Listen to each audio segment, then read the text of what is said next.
जनाब, मैं मकबूल अहमद बोल रहा हूँ। मैं माना वाला का रहायशी हूँ। सेम पे मेरा घर है और मेरी ये ज़ाती मलकियत है। मेरे वालिद के नाम पे रजिस्ट्री इंतकाल है और मोहम्मद अब्बास जो है, इसको मेरे वालिद ने दुकान किराए पे दी थी और उसका फ़ायदा उठाते हुए इसने दुकान के पीछे से नकबजानी करके हमारे घर में दाखिल होने की कोशिश की है, जबकि हमने इसकी वो कोशिश नाकाम बना दी है।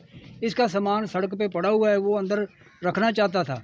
अब इसने झूठी FIR हम पे दर्ज करवा दी है कि मेरा सामान चोरी हो गया है, जबकि इसका सामान सेम के ऊपर मौजूद है।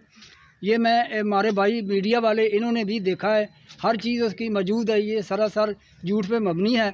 हम गरीब आदमी हैं, असर रसूख वाला आदमी है, पैसे वाला है और बड़े लोगों के साथ इसका तल्लक है, असर वाले लोगों से। और ये हमें खामखा परेशान कर रहा है, गुंडागर्दी कर रहा है और सुबह शाम यहाँ पे एक गुंडे बिठाकर हमें परेशान करता है। हमारी औरतों को बाहर अंदर आने जाने में बड़ी दुश्वारी हो रही है। मैं DPO, IG साहब, वज़ीर आज़म साहब, इनसे अपील करता हूँ कि हम गरीब लोगों की दाद रसी की जाए, हमें इंसाफ दिया जाए। मैं 35-40 साल तो इत्थे रह रही हाँ अपने बाप दे घर। मेरे बाप ने मैनू देती है जगह तो मैं अपने बच्चे लैके बैठी हाँ। मैं गरीबनी, बहुत गरीबनी हाँ तो मैनू ये बहुत तंग करता है।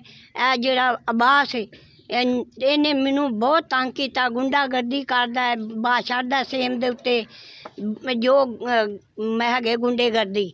तो मैं बहुत तंग आ गई हाँ तो लिहाजा सानू इंसाफ मिलना चाहिए है। मैं बहुत गरीब हाँ, मेरी मदद करो, मेरी गरीबनी दी मदद करो। मेरी गरीबनी दी सिफारिश है कि मैं